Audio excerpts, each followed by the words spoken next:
I'm in Colombia on a mission to film the most beautiful birds in the world. I just saw the first of hopefully many rare birds that I see on this trip. Our first rare sighting was the multicolored tanager. It is the most electrically colorful bird I've ever seen. A small family moved through the dense forest towards us for only a couple of seconds, but included this cute young bird whose colors weren't developed yet. This was the first of many birds to take my breath away.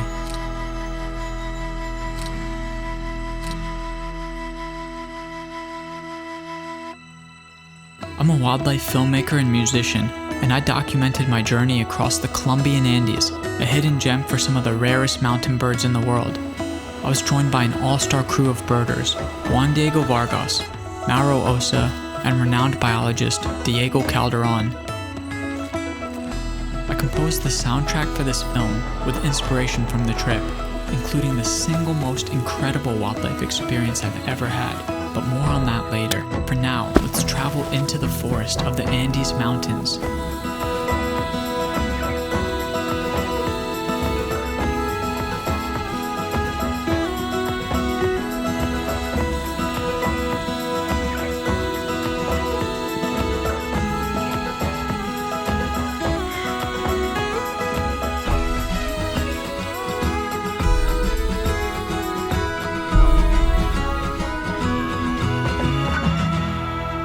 Before we get deeper into this journey, I wanted to quickly talk about the music for this film. Birds are so musical. I love hearing birds just as much as I love seeing them, and they give me so much musical inspiration. I composed the music in this film to represent the footage we captured and enhance the experience of watching it. I could not have made these songs without inspiration from Colombia and the audio recordings that I took while I was there. I hope you enjoy it.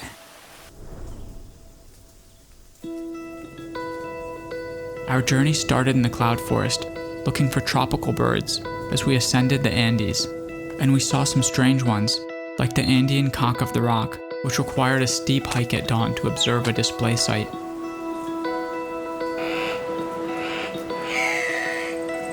And the iconic toucan barbet. They help raise each other's young in a caring process called cooperative breeding.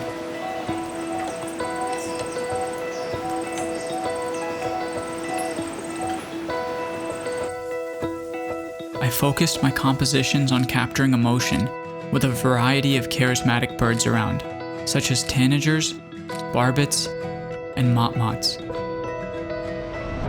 But the star of the cloud forest were the hummingbirds.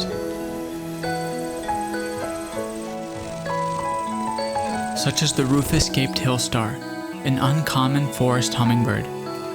Their throat feathers completely light up as they shift angles. So much of hummingbirds is a mystery, but we know that their colors have evolved to take advantage of the magic of physics. Instead of pigment, their feathers have microscopic bubbles that reflect light to create color. Since the colors are created by reflection, they vary based on the viewing angle. Ever-changing color.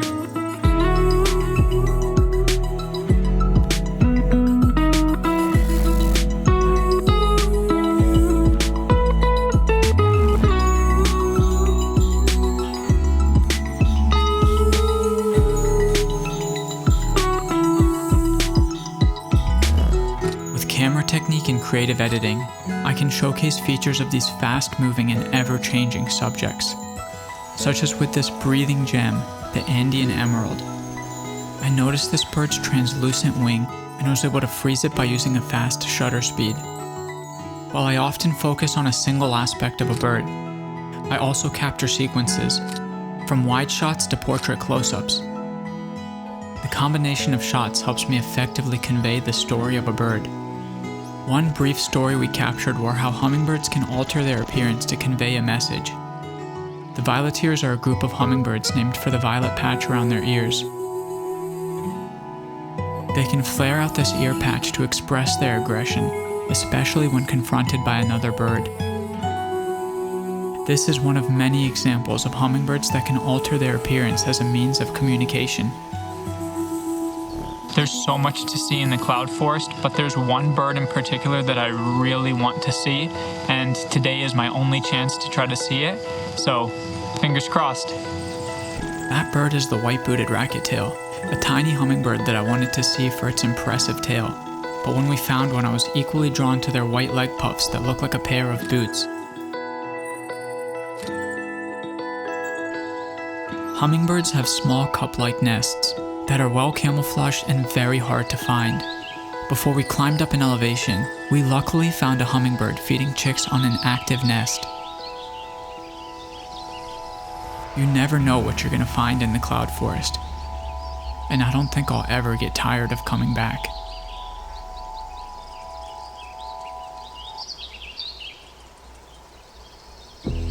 Next, we ascended into the high Andes to look for rare birds that can only be found at high elevation. We off-roaded up a muddy trail and crossed a river to a remote campground immersed in the deep forest, in the middle of nowhere.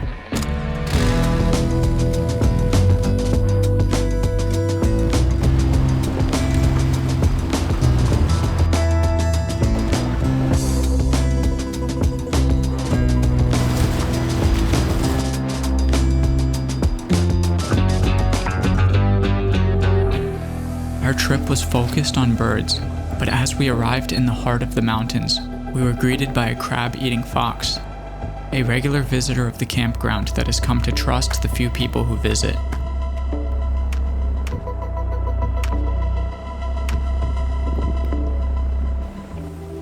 The high Andes is home to many mountain rivers, where we tried to find one of the bravest birds in the world. The torn duck seems to have no fear as it swims upstream against fast-moving rivers that are full of boulders. The ducks are challenging to find in these deafening waterscapes, but we had the help of local birders who found a female duck as we arrived at the river. When I saw the duck, I was genuinely frightened for her, as she was surrounded by hard rocks and a strong current. She was only visible for a few moments and then disappeared into the rapids. We hiked around the river looking for another torn duck with a better angle, as I dreamt of filming the heroic jump into the water. Fortunately, the locals found another torrent duck, except this time it was a male duck. The duck had just jumped onto a rock, but could jump off at any second. I sprinted over, knowing this would be my only chance to film the jump. I quickly set my tripod up, pointed my camera at the bird, and then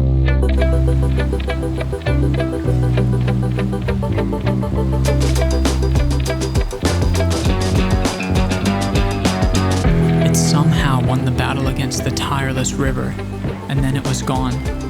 It disappeared and we didn't see it again.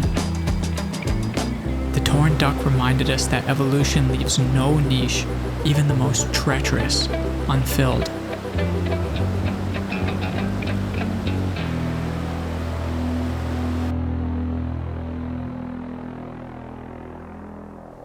We're in the high Andes right now, and we're climbing higher and higher in elevation each day for the rest of the trip. We're currently 10,000 feet above sea level, looking for specialty birds that only occur high up in the Andes.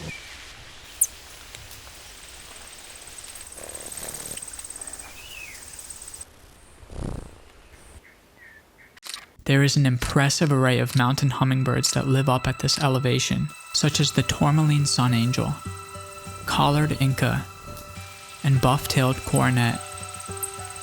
But the most unique is the shining sunbeam. Practically all hummingbirds have their brilliant, iridescent feathers on their front side, commonly on their throat, but the shining sunbeam has a strange adaptation. They show their iridescence on their backs. At the right angle, their vibrant back feathers shimmer like a rainbow beam of light.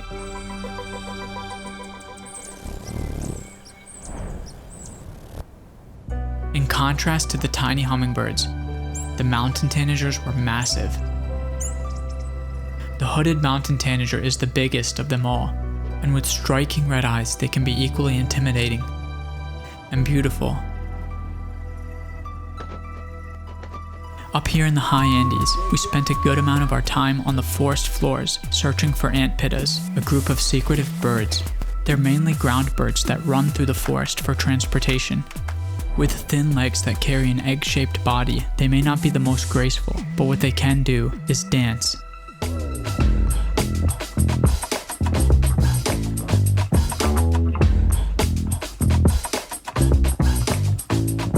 The crescent-faced ant pitta is undoubtedly the most adorable bird I've ever seen. While filming this tiny bird, another bird fought for our attention, the barred fruit eater. This green and black patterned beast is the biggest of the fruit eater birds.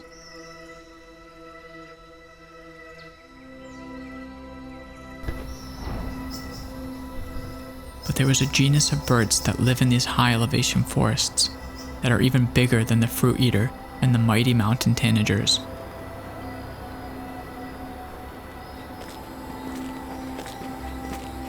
Toucans are one of those super charismatic neotropical birds, and they are known as low elevation, warm tropical rainforest dwellers. But there is a special group of 4 species that live high up in the Andean mountains. They are the mountain toucans, the genus Indígena, that actually means born in the Andes. They have a completely different set of colors, like clowns, and for me, they are the coolest of all the toucans.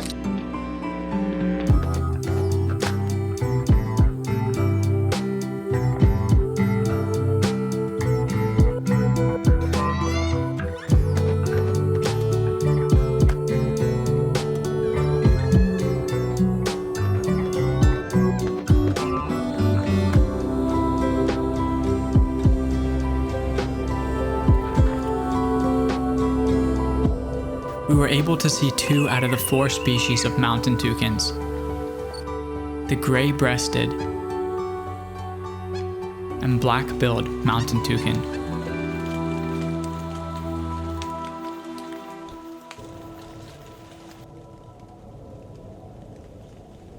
Up here in the Andes, the weather is unpredictable, with rapid changes in fog and rain. These 2 photos of the extraordinary gray-breasted mountain toucan were taken in the same location, separated by just a few hours. On our last day in the high elevation forest, the sunny afternoon was suddenly overtaken by clouds and rain. But luckily we were positioned in front of a special hummingbird as the rain intensified. The sword-billed hummingbird has the longest relative bill size of any bird. We were so grateful to get a unique hummingbird performing such a captivating behavior where we could film it to the best of our abilities. As I looked through the footage on the back of our cameras, I knew I wanted to create a cinematic sequence showcasing this remarkable bird enjoying the chance to shower.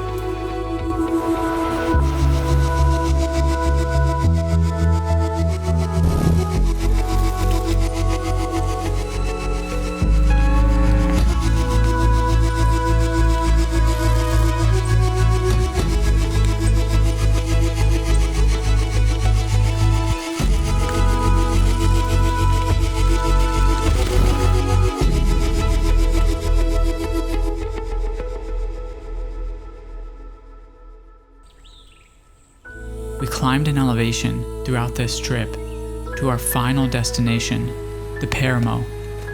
The Paramo is the habitat I was most excited to showcase.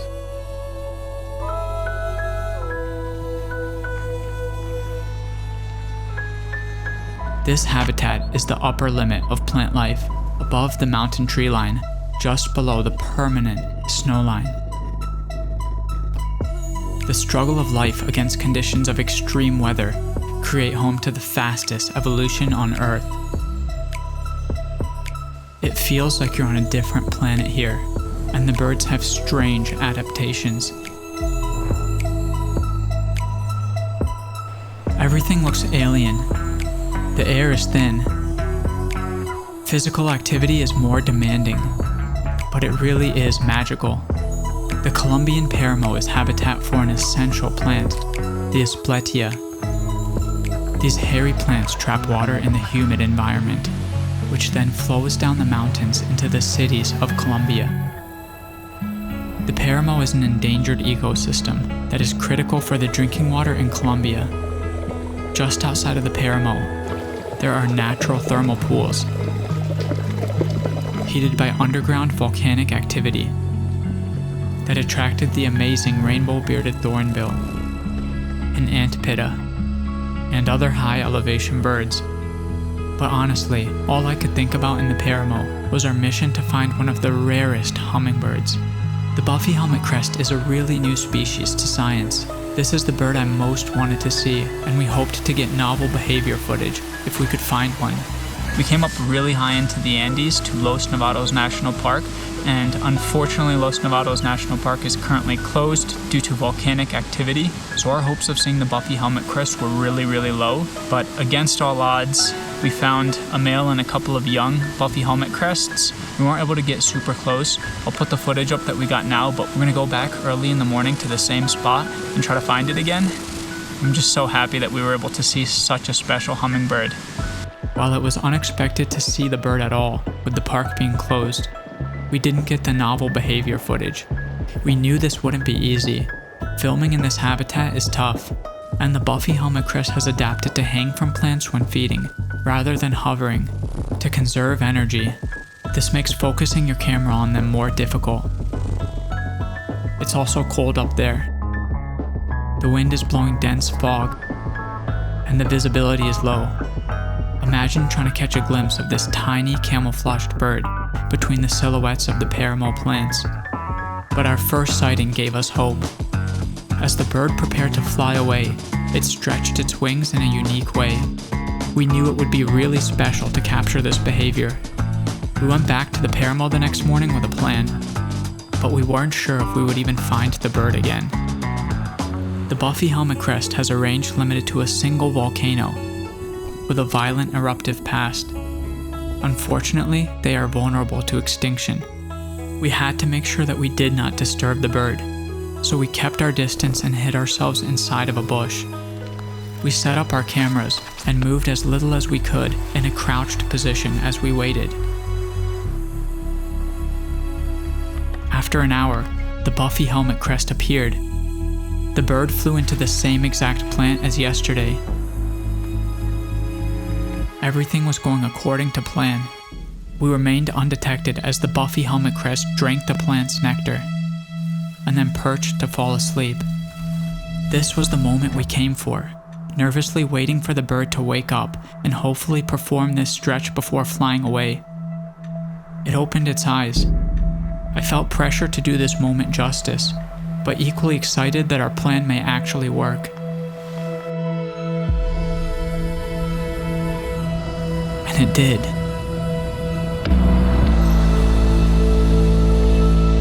The bird stretched and then flew away, disappearing into the sky. Capturing this was a team effort, filmed by myself and Juan, while Mauro scouted for the bird from above. The most incredible wildlife experience I've ever had. Such a rare bird, amazing habitat, and our little crew had so much fun together. I'll never forget that moment. Thank you, buffy helmet crest. Thank you, Colombia. I will see you again soon.